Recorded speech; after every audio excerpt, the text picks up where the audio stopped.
Bonjour et bienvenue sur Télé Djibouti dans cette édition de votre journal de la mi-journée. Les titres de l'actualité de ce mercredi 27 janvier. Le président de la République a reçu ce matin son homologue de Burkina Faso, Kaboré.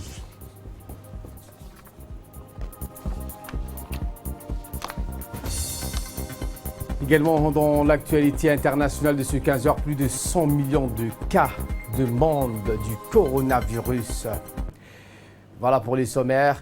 Merci si vous nous rejoignez sur Télé Djibouti. Le chef de l'État, Ismaël Omar Guelleh, a reçu tôt ce matin le président de Burkina Faso, Marc-Christian Kaboré, au palais de la République.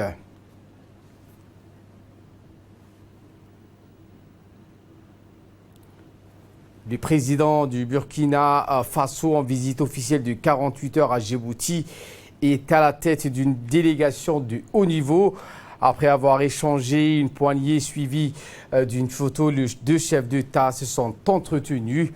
Au menu des discussions, cimenter ce qui sera les prémices d'une relation entre les pays, mais aussi continuer à œuvrer pour renforcer cela. Les deux dirigeants ont fait une large tour d'horizon sur les questions à l'ordre du jour. Ils ont évoqué également la coopération bilatérale entre les deux pays et les questions d'intérêt commun, mais aussi trouver les voies et moyens à dynamiser cette coopération dans le domaine du développement économique et social. Et bien, après leur bref tête-à-tête, les deux chefs d'État ont présidé conjointement une séance de travail élargie à leurs principaux collaborateurs. Cette réunion eut valeur de rencontre. Les deux leaders ont pu échanger en profondeur sur les principaux objectifs au développement de leurs pays respectifs, préalable indispensable à l'identification de centres communs d'intérêt en vue de l'initiation de partenariats économiques gagnant-gagnant. La réunion élargie de travail a débouché sur la signature d'une série d'accords bilatéraux, notamment dans le domaine des échanges économiques et commerciaux.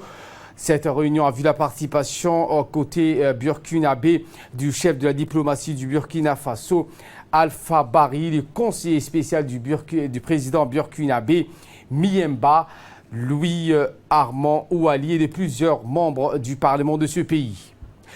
Le président du Burkina Faso a souhaité, le président de la République a souhaité la bienvenue à son hôte de marque. Poursuivant son allocution, le chef de l'État djiboutien, Ismaël Omar Guelleh, a dit au président burkinabé bienvenue à Djibouti. Écoutons. Ce que nous entreprenons aujourd'hui montre bien l'attachement que nous avons à renforcer la coopération sud-sud, à faire en sorte à mutualiser nos efforts, nos expériences. C'est de cette mutualisation certainement que l'Afrique pourra consolider la base de son unité que nous recherchons tant depuis fort longtemps et que nous continuons donc à poursuivre.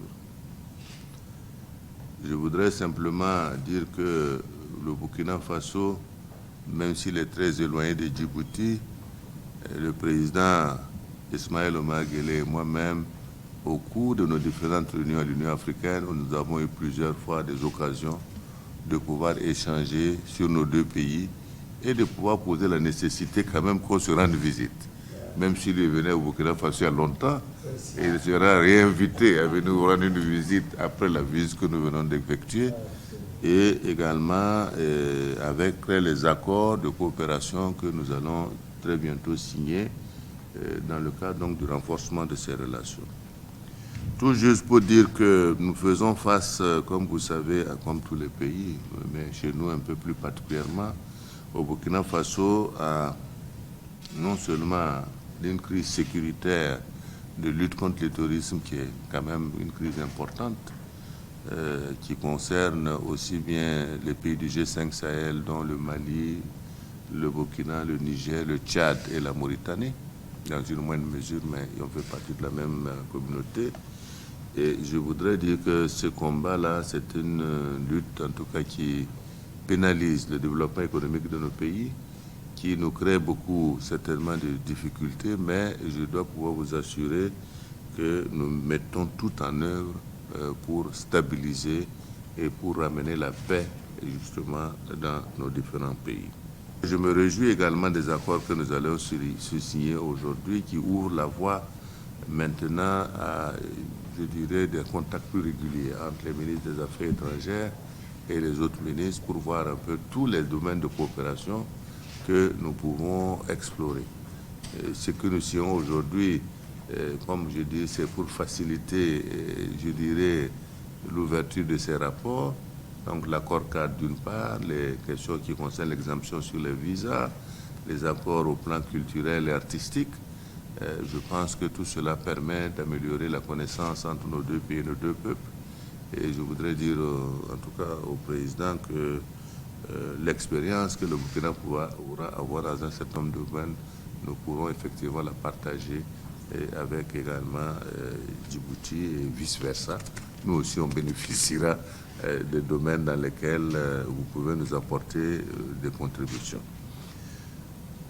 En tout cas, je crois que ce que nous pouvons dire, c'est qu'au plan international et africain, nous partageons en tout cas les mêmes points de vue au plan politique. Et je voudrais vous remercier du soutien que vous apportez à la candidature du Burkina Faso au niveau de l'Union africaine et vous rassurer également que le Burkina Faso fera de même en ce qui vous concerne pour appuyer votre candidature pour la vice-présidence.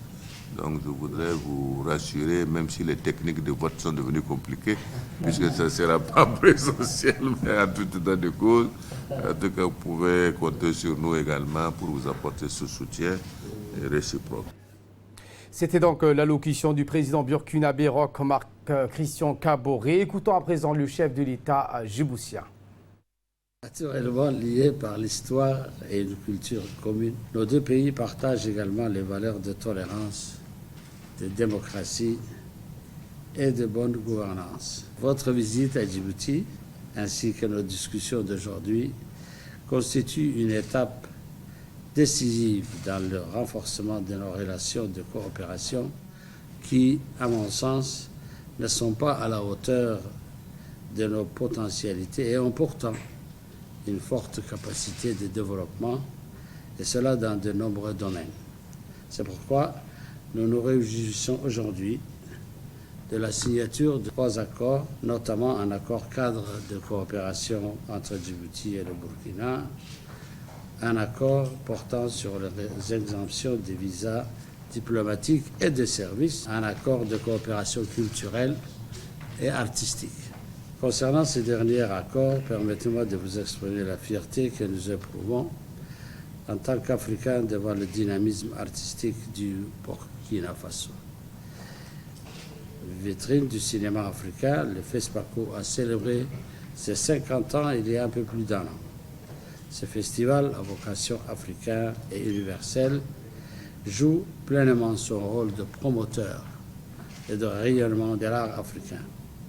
Nous souhaiterons à cet effet profiter de votre expérience dans le domaine de la cinématographie et de l'audiovisuel. Je suis persuadé que cet accord aujourd'hui nous permettra de jeter les bases d'une coopération productive.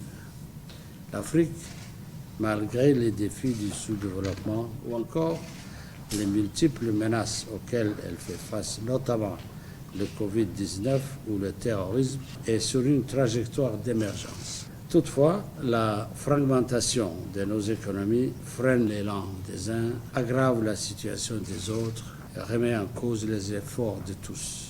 C'est pourquoi la solidarité, la concertation et les solutions intégrées doivent primer. Il est impératif de définir les voies et moyens nous permettant de rendre effectifs les principes de coopération, d'intégration et d'entraide, notamment dans la mutualisation de nos ressources, de nos compétences et de nos expériences. Nous devons par ailleurs établir un cadre dynamique et profitable aux affaires et aux investissements. Pour ce faire, je préconise la mise en place d'un cadre de réflexion sur les axes de la coopération bilatérale prioritaire en vue de la réalisation des projets concrets dont les retombées directes seront au bénéfice des peuples des deux pays en étant acteurs et bénéficiaires. Nous nous félicitons de l'inauguration de International Business Bank, filière de IB Bank Burkina Faso à Djibouti. Une cérémonie d'inauguration qui sera rehaussée demain par votre présence. Je suis heureux d'affirmer ici que l'établissement de cette banque d'affaires à Djibouti constitue la première étape d'une coopération économique exemplaire et traduit non seulement la volonté de nos deux pays d'établir des relations socio-économiques durables et fructueuses, mais elle traduit également l'ouverture voulue de la politique étrangère djiboutienne sur l'Afrique de l'Ouest. Monsieur le Président, j'ai bien reçu votre lettre relative à la candidature de Burkina Faso pour le poste de commissaire en charge des affaires politiques, de la paix et de la sécurité de l'Union africaine. Je peux vous assurer que votre pays peut compter sur le soutien de Djibouti. Permettez-moi en retour de vous informer que Djibouti est également candidat au poste de vice-président de l'Union africaine. Nous espérons à cet égard bénéficier de votre soutien, Excellence. En conclusion, je voudrais réitérer notre ferme détermination à renforcer davantage nos relations d'amitié et de coopération. Après donc cette allocution de bienvenue des deux présidents, une cérémonie de signature d'accord s'est tenue toujours au Palais de la République. Un accord cadre de coopération entre Djibouti et le Burkina Faso. Un deuxième accord qui porte sur l'exemption de visa pour les passeports diplomatiques et de service. Et enfin, un troisième accord culturel et artistique.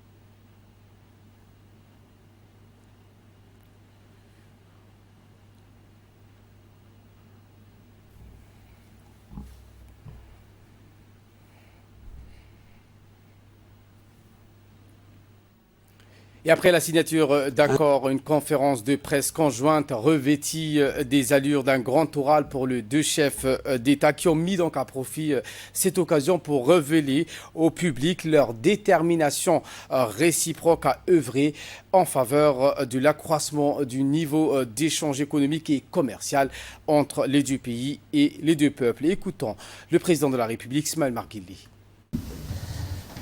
Un jour qui nous permet de recevoir, d'accueillir notre frère, le président Kaboré,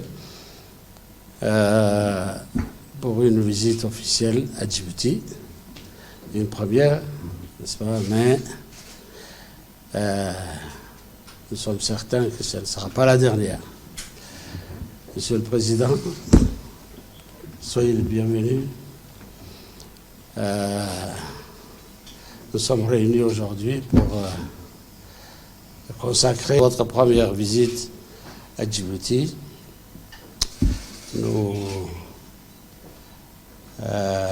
nous réjouissons de votre arrivée, de votre séjour à Djibouti, que nous appelons terre de rencontre et d'échange depuis notre indépendance. Comme vous avez dit tout à l'heure, nous avons eu des moments de discussion pendant les sommets de l'Union africaine un peu partout. D'abord, je devrais commencer par là. De vous féliciter pour votre brillante réélection, n'est-ce pas?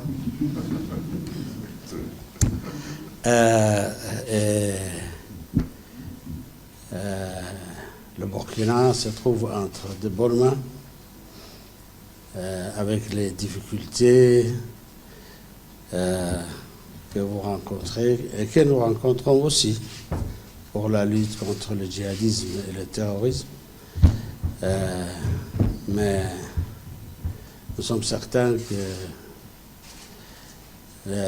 ces djihadistes et ces terroristes seront vaincus. Nous nous félicitons, comme vous avez dit tout à l'heure, de pouvoir marquer votre visite par l'ouverture ou l'inauguration de la banque AIB, d'un investisseur burkinabé qui est vraiment un véritable homme d'affaires. Et nous sommes là pour l'accueillir, pour le soutenir, pour le montrer comme un exemple, n'est-ce pas, d'une coopération sud-sud. Et notre ami le député aussi, qui va également organiser une exposition de textiles burkinabés. Elle a un défilé de mode aussi africain, n'est-ce pas? Voilà, c'est un jour, je dis, mémorable. Encore une fois, soyez les bienvenus, mon frère. Okay. Au cours de ce contact avec le média, le président burkinabé a fait état de la volonté des deux pays de cimenter les préludes d'une coopération et d'étendre ainsi cette collaboration à de nouveaux secteurs d'activité. Le voici.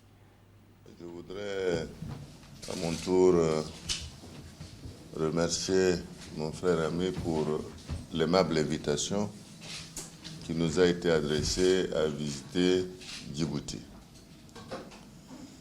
Ce n'est pas la première fois, parce que l'Afrique est variée et nous devons faire en sorte de mieux nous connaître et de faire en sorte également que le peuple puisse connaître les cultures, les habitudes, les traditions et les situations auxquelles sont confrontés les uns et les autres. Et cette visite pour nous est une visite édifiante parce que c'est la première fois que nous nous retrouvons ici à Djibouti. Et je voudrais nous féliciter des accords que nous avons pu signer qui ouvrent un peu la perspective de coopération que nous devons continuer à renforcer entre nos deux pays. Ces accords sont déjà importants parce que c'est des accords cadres. C'est également des accords qui vont concerner l'exemption de visa sur d'abord, je dirais, les passeports diplomatiques et de services, en attendant que nous regardions plus tard, en fonction du développement des activités, et si ça peut être élargi à tous les passeports, et également un exhort sur les questions de coopération culturelle, etc. Alors, comme le président l'a dit dans son discours, nous avons une bonne expérience en matière cinématographique, artisanale aussi, qui peut être bénéfique en termes d'expérience, tissage de tissus. Je pense que de part et d'autre, il y a ces expériences que nous pouvons partager. Mais ce n'est que le début de la coopération que nous devons engager entre nos deux pays. Et pour sa part, la première dame du Burkina Faso, Mme Adjoavi Sika Kaboré, a effectué aujourd'hui une visite au siège de l'Union nationale des femmes djiboutiennes, l'UNFD. La première dame du Burkina Faso a été accueillie à son arrivée par la vice-présidente de l'UNFD, Mme Hasna Hamad Bilil, et la secrétaire générale de cette organisation nationale, Mme Fatouma Moussa Abdi. Ce fut dans un climat convivial et festif que la première dame burkinabé a visité les différents locaux dont dispose l'UNFD, à savoir la maison de couture, la salle de formation en cuisine pour les jeunes filles déscolarisées et la cellule d'écoute.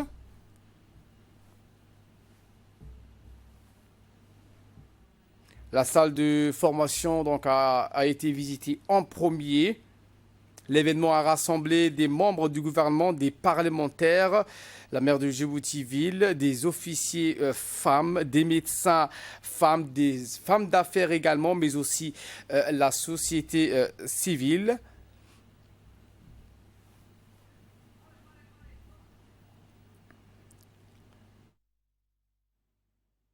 Un reportage retraçant également l'histoire et l'évolution du centre pouponnière d'Ariel, créé en 2011 à l'initiative de la première dame du pays et présidente de l'UNFD, Mme Khadra Mahmoud Haïd, a été projeté à l'arrivée de la première dame burkinabé, Mme Adjoavi Sika Kaboré. Cette visite de la première dame burkinabé à Djibouti s'inscrit dans le cadre du renforcement des relations de coopération entre nos deux pays.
Dans un mot prononcé à cette occasion, la vice-présidente de l'UNFD, Mme Hasna Hamad Bilil, a indiqué que l'Union nationale des femmes djiboutiennes, l'UNFD, a depuis l'accession de notre pays à l'indépendance œuvré dans des missions d'aide et de développement destinées essentiellement à la société civile et plus particulièrement aux femmes et aux jeunes filles. Voici ses propos. Mesdames, honorables invités, salam alaikum wa rahmatullahi wa barakatuh. L'instant est particulier.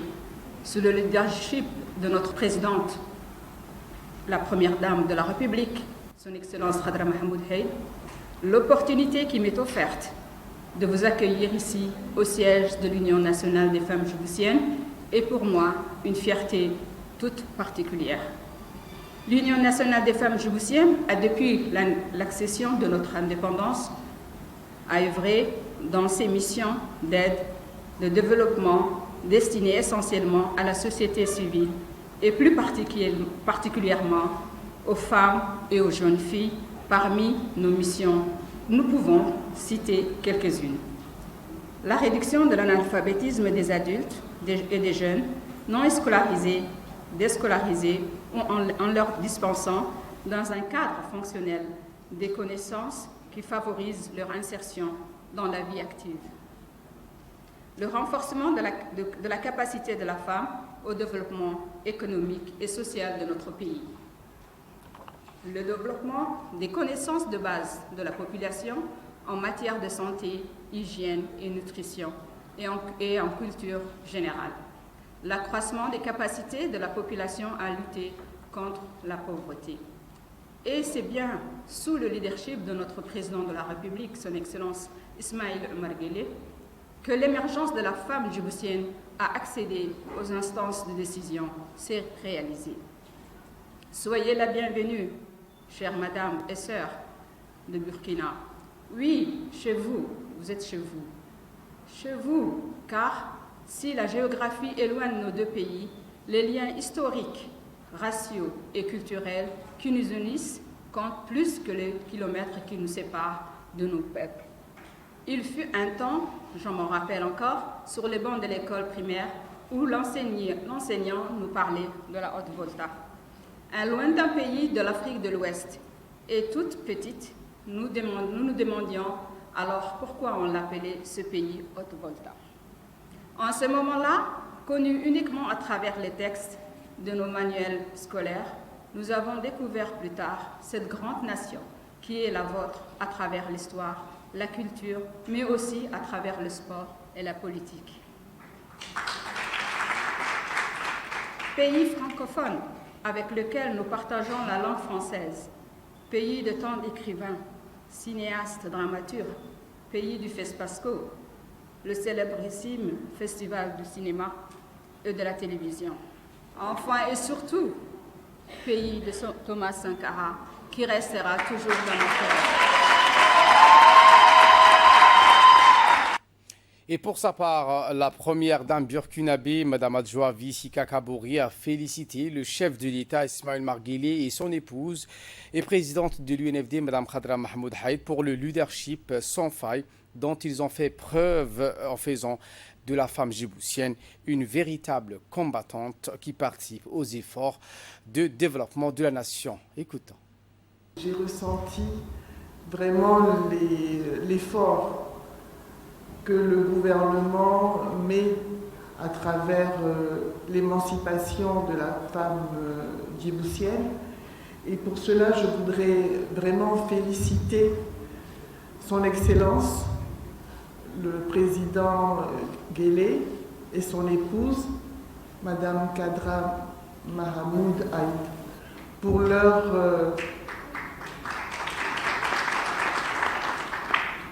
leadership à faire de la femme djiboutienne une vraie combattante, une femme qui participe aux efforts de développement de la nation. À travers cette visite, je repars enrichi de l'expérience des femmes djiboutiennes, de l'expérience de votre Union nationale de femmes de Djibouti.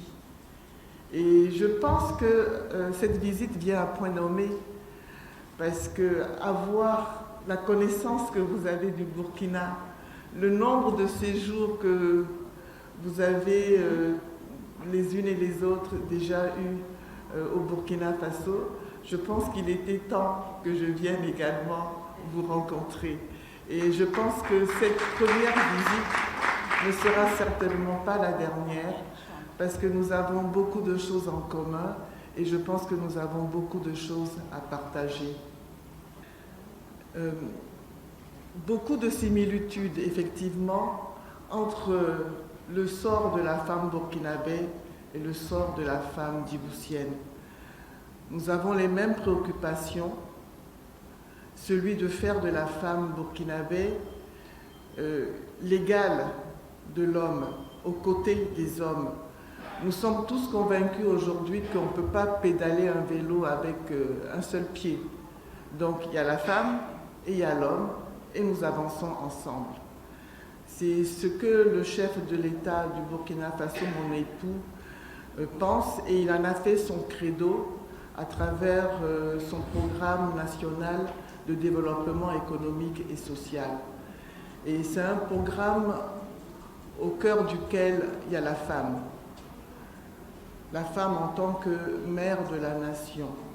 Et tout est mis en œuvre pour que les femmes puissent être épanouies, puissent aller à l'école, avoir de la qualification, pour que les femmes aient une vie confortable et qu'une femme soit en bonne santé pour supporter, pour être véritablement une actrice de développement. Nous avons des problèmes de santé. Aujourd'hui au Burkina Faso, la santé est gratuite pour les femmes. Les services de santé sont gratuits pour les femmes et pour les enfants de moins de 5 ans. L'hémicycle national a également accueilli au sein du Parlement le président burkinabé, Roch-Marc Christian Kaboré, qui est à la tête d'une délégation de haut niveau et s'est adressé aujourd'hui aux députés djiboutiens.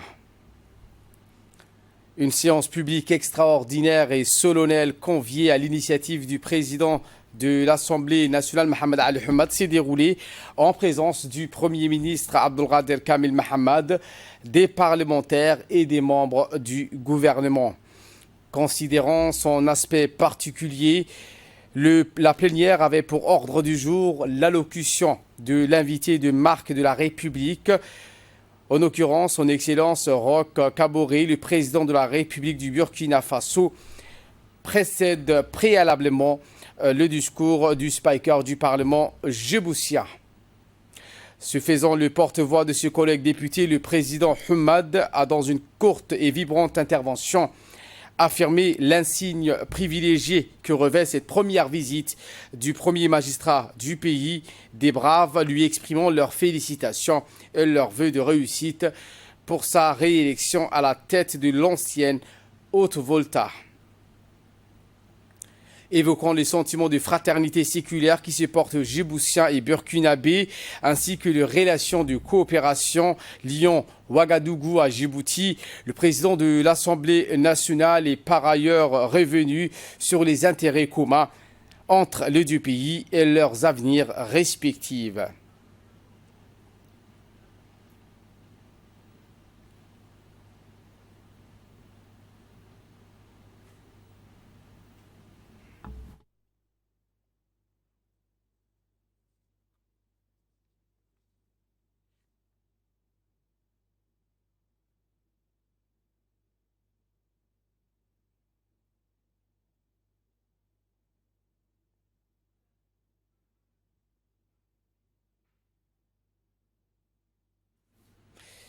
Eh bien, le Speaker n'a pas manqué de pointer du doigt quant aux avantages qu'offre Djibouti, revenait sur les infrastructures, les attraits émaillants du paysage socio-économique de notre pays. Le président du Parlement djiboutien s'est dit optimiste de l'avancée et de l'avenir de relations djibouto-burkinabé. Voici ses propos.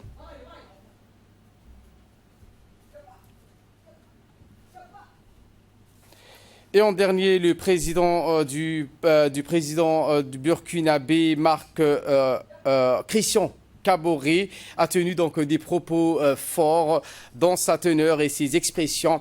En dernier lieu, et après avoir souscrit aux échanges protocolaires d'usage, le président Kaboré a pris donc en congé des élus du peuple djiboutien. Nous reviendrons en images dans nos prochaines éditions.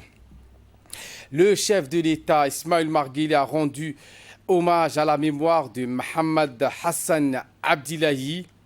Le président Ismaël Omar Guelleh a rendu un vibrant hommage à la mémoire de son secrétaire général du gouvernement, le défunt Mohamed Hassan Abdillahi, décédé hier soir à Djibouti. Dans son hommage posthume, le président de la République a salué le dévouement et professionnalisme avec lequel le défunt haut commis de l'État s'est toujours acquitté de ses missions. Il fit ensuite état de la rigueur morale et de l'attachement profond au respect des procédures qui les caractérisaient. Nos compatriotes se souviendront longtemps de lui pour sa loyauté hors pair et son sens aigu à rester humble et discret. Malgré la réussite sociale, a-t-il également noté le chef de l'État, adressant ses condoléances à la famille, aux proches et amis du défunt. Le président de la République de Djibouti prit naturellement part à la prière funèbre consentie au regretté et à son inhumation intervenue aujourd'hui vers midi au cimetière de PK12. Une foule immense venue à l'enterrement du défunt Mohamed Hassan pour faire un dernier adieu à celui qui aura indéniablement marqué de son empreinte le paysage de la haute administration djiboutienne. Le défunt Mohamed Hassan Abdillahi eut une carrière professionnelle très remplie avant d'être nommé secrétaire général du gouvernement à la présidence de la République. Il avait longtemps exercé d'importantes fonctions, notamment celle de secrétaire général au ministère des Affaires étrangères et de la coopération internationale. Il laisse derrière lui une importante famille composée d'une épouse et de plusieurs enfants. Que le Tout-Puissant ait pitié de son âme, l'accueille dans son paradis éternel. Inna lillah wa inna ilayhi raji'un.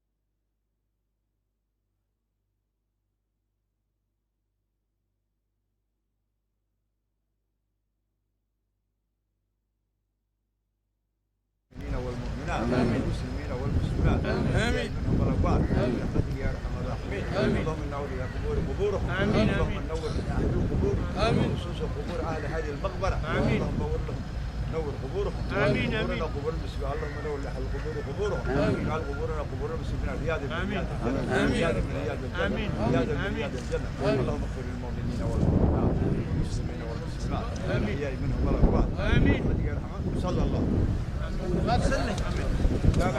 سامحنا عمل كسالي حقيقي ما في عمل كسالي حقيقي امين الله يسيو الله ينقى اقبله هذينا الله يسوق اقبله لذلك الله يسوق حريصته والدين الله حريصته والدين تودي الله حريصته حقوق حديد يحرمي خصوصا نقولها لا نبي ان لا نفعل لا بس الله حريصته انك نقول ودبر حريصته ان الله امين والدكنا الله نحريصته اننا الله inooga daba naxariisto waxaynu u baahanay ba Allah inoo barakeeyo waxaynu ka baqaynaa Allah inaga badbaadiyo sallallahu ala nabiyina muhammad subhana rabbika.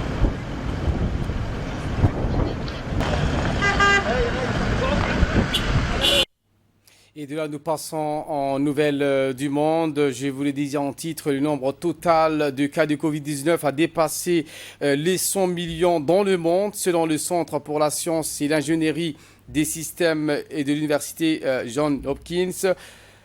Ce sont les États-Unis qui ont signalé le plus grand nombre de cas confirmés et de décès au monde, avec 25 362 794 cas et 423 010 décès. L'Inde a quant à elle enregistré 10 676 838 cas, se classant au deuxième rang mondial. Le Brésil occupe la troisième position pour le nombre de cas avec 8 871 393 cas confirmés, mais la deuxième position pour le nombre de décès avec 217 664 décès liés au Covid-19.